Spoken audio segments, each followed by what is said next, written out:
دنیا والوں کا نظریہ کہ تخت ہمارا، تاج ہمارا، سکہ ہمارا، خدا ہمارا نہیں تو نہ صحیح، اور دین والوں کا نظریہ کہ کچھ بھی ہمارا نہیں لیکن خدا ہمارا ہے نا. تو اب دونوں کی تاریخ قرآن میں دیکھیں. سورہ حاقہ میں آواز دی فَهَلْ تَرَىٰ لَهُم مِّن بَاقِیَةٍ. بھائی عاد گزر گئی، عاد کی قوم گزر گئی، بڑے بڑے بادشاہ گزرے، بڑی بڑی کرسی والے گزرے. سمود کی قوم گزر گئی، بڑے بڑے اقتدار والے تھے، ان کا کوئی نام و نشان روئے زمین پہ ہے؟ بھائی موہنجودارو کو کھود کے دیکھو، لال کانے کے قریب ہے.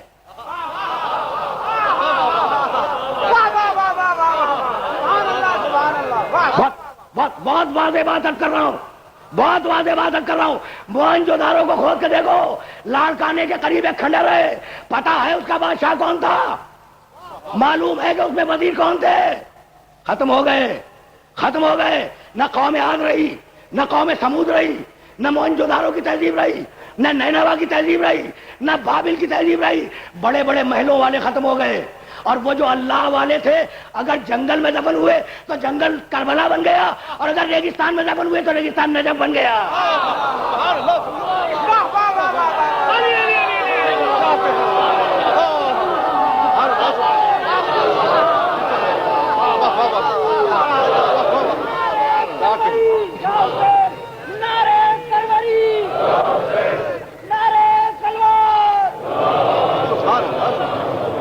بھائی باتیں تو واضح ہوتی جا رہی ہیں. سبحان اللہ سبحان اللہ، واہ واہ واہ. بھائی عجیب و غریب مرحلہ فکر ہے. بھائی سلاطین بنی امیہ کتنے بڑے بادشاہ گزرے، سلاطین بنی عباس کتنے بڑے بڑے بادشاہ گزرے.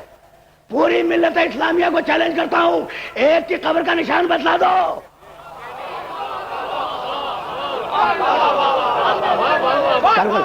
کربلا پہ طنز کرنے والوں، قبر علی پہ طنز کرنے والوں، ذریعہ محمد پہ طنز کرنے والوں، ایک بادشاہ کی قبر کا نشان بتلاؤ. بنی امیہ کی ایک بادشاہ کی قبر کا نشان بھی دنیا میں موجود نہیں ہے. بنی عباس کا کسی بادشاہ کی قبر کا پتہ نہیں ہے سوائے ایک کے، اور اس کا نام ہے ہارون الرشید. بھائی بہت توجہ رکھیے گا. بنی امیہ کے ایک بادشاہ کی قبر کا بھی پتہ نہیں، اور اگر آپ نے پتہ کھود کے دے دیا تو انشاءاللہ ممبر پہ آنا چھوڑ دوں گا.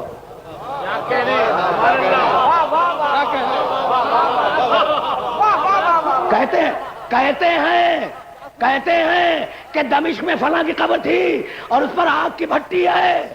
کہتے ہیں، حتمی نہیں ہے. تو بنی امیہ میں سے کسی ایک کی قبر کا نشان بھی محفوظ نہیں ہے. بنی عباس میں سے کسی کی قبر کا نشان محفوظ نہیں سوائے ہارون الرشید کے. اس کی قبر کا پتہ ہے. بہت بڑا بادشاہ گزرا ہے سلاطین بنی عباس میں، اس کی قبر کا پتہ ہے، سب کو پتہ ہے. اور کیسے پتہ ہے؟ کہ بھائی امام رضا سے اتنے فاصلے پہ دفن ہے.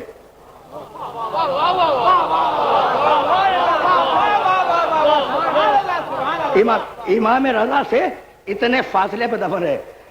پتہ ملا بھی تو امامت کے حوالے سے. میں کچھ